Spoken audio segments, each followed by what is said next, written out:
ये जो tie suit पहने आपको शख्स नज़र आ रहा है, ये वो शख्स है जिसने दुनिया की सबसे मारूफ और मौजूदा दौर की सबसे ज़्यादा खेले जाने वाली गेम पबजी बनाई। इसका नाम ब्रैंडन ग्रीन है। इस वक्त तो ये खरबपति आदमी है, लेकिन कुछ अरसा पहले इतना गरीब हुआ करता था कि इसकी बीवी और इसके बच्चे इसको छोड़कर घर से भाग गए। ये इतना गरीब था कि इसकी जेब में 1 रुपया भी नहीं था, ना नौकरी और ना ही रहने के लिए मकान।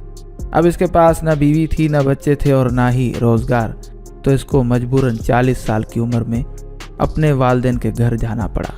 लेकिन दोस्तों, गेमिंग का जो जुनून है वो इसके सर पर भूत की तरह सवार था और आज इसने ये साबित कर दिखाया है कि ये इस गेमिंग इंडस्ट्री में सबसे अमीर तरीन शख्स है।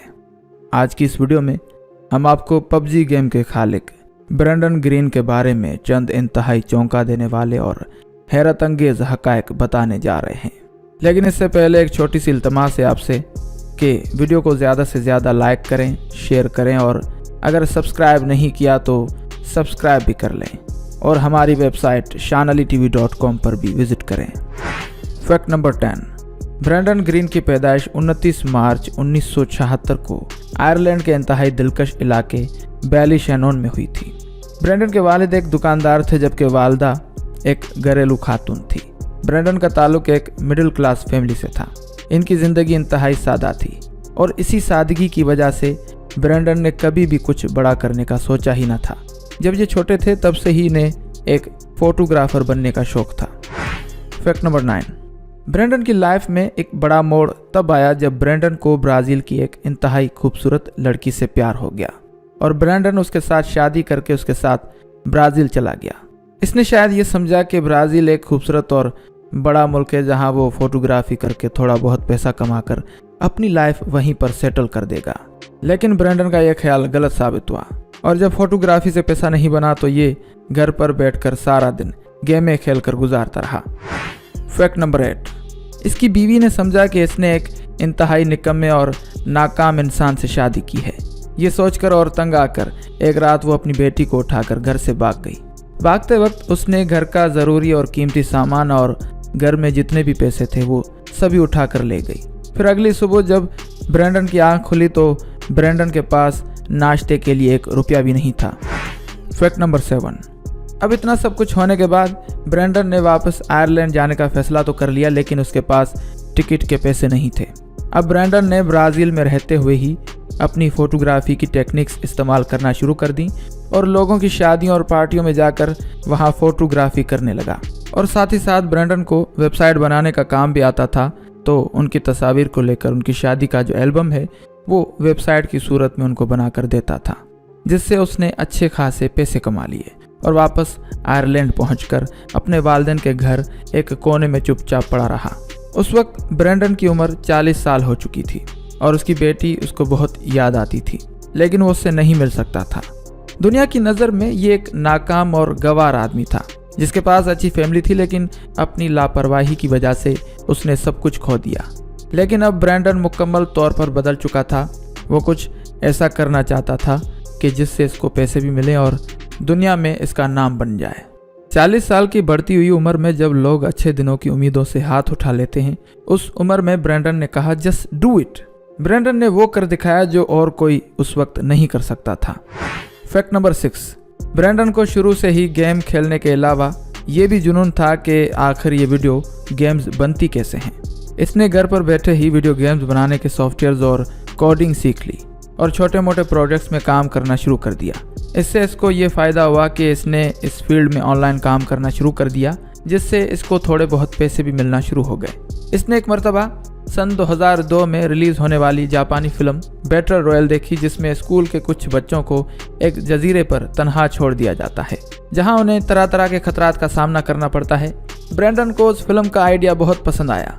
ब्रैंडन की सबसे फेवरेट गेम आर्मा 2 थी जो 2009 में बनाई गई थी।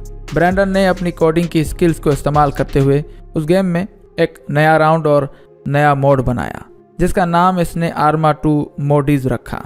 आर्मा 2 गेम खेलने वालों को यह नया राउंड और मोड बहुत पसंद आया, जिसकी वजह से अब ब्रैंडन वीडियो गेम्स बनाने वाली बड़ी बड़ी कंपनियों की नज़रों में आ गए। इसने बहुत सारी पुरानी वीडियो गेम्स को भी रीमेक्स किया और उनमें नए नए मोड्स बनाए, जिससे उन पुरानी वीडियो गेम्स में जान आ गई। Fact number 5। और फिर वो वक्त भी आ पहुंचा था जब ब्रैंडन ने अपनी खुद की ज़ाती शानदार गेम बनाने का सोचा। इस दौरान इन्हें सोनी कंपनी ने भी नौकरी की ऑफर की, जिससे ये काफ़ी खुश हुए। सोनी ने ब्रैंडन को सबसे पहले एक गेम बनाने का टास्क दिया। उस गेम का नाम था H1Z1। ब्रैंडन ने इस गेम को थोड़े ही अरसे में बना लिया। लॉन्च होने के फ़ौरन बाद इस गेम ने अच्छा खासा बिजनेस किया। उसके बाद ब्रैंडन एक ऐसी गेम बनाने के बारे में सोचने लगा जिसको लोग सारा दिन खेलें और बोर भी ना हो। इसी जुस्तजू के दौरान इसकी मुलाकात कोरिया की मशहूर गेम कंपनी ब्लू होल के मालिक चैंग हैंग किम से हुई। ब्रैंडन ने चैंग से इस गेम के बारे में मशवरा करना शुरू कर दिया। इसने बताया कि ये एक ऐसी गेम बनाना चाहता है जिसे दुनिया खेले और कभी बोर भी ना हो। चैंग को ब्रैंडन की बातों में दम नजर आया, जिसके बाद इसने ब्रैंडन को कोरिया बुला लिया। कोरिया बुलाने के बाद चैंग ने ब्रैंडन को 35 कंप्यूटर प्रोग्रामर्स दिए और साथ ही साथ बहुत सारा पैसा भी दिया। लेकिन ब्रैंडन के पास सिर्फ 1 साल का अरसा था जिसमें इसे अपनी वीडियो गेम मुकम्मल तौर पर तैयार करनी थी। ब्रैंडन ने इस गेम को प्लेयर अननोन बैटलग्राउंड का नाम दिया। याद रहे कि ब्रैंडन ने जब भी कोई वीडियो गेम खुद खेली तो इसका यूजर नेम प्लेयर अननोन हुआ करता था। इसी वजह से इसने गेम का नाम भी प्लेयर अननोन बैटलग्राउंड रखा। Fact number 4। ब्रैंडन ने पबजी पर जब काम करना शुरू करा तो चैंग को यह अंदाजा हो गया कि ब्रैंडन कोई बहुत ही अच्छी गेम बनाने जा रहा है। चैंग ने 35 और प्रोग्रामर्स को हायर किया। अब ब्रैंडन के पास पबजी गेम बनाने के लिए 70 लोगों की टीम बन गई। पबजी गेम बनाने में ब्रैंडन ने मशहूर जापानी फिल्म बैटल रॉयल का भी आइडिया इस्तेमाल किया। इसलिए गेम शुरू होते ही गेम खेलने वाले पैराशूट के जरिए नीचे उतरते हैं और दीगर खिलाड़ी यानी एनिमीज को मारकर खुद को बचाने की कोशिश करते हैं, और जो आखिर में बच जाए वो विनर होता है यानी चिकन डिनर करता है।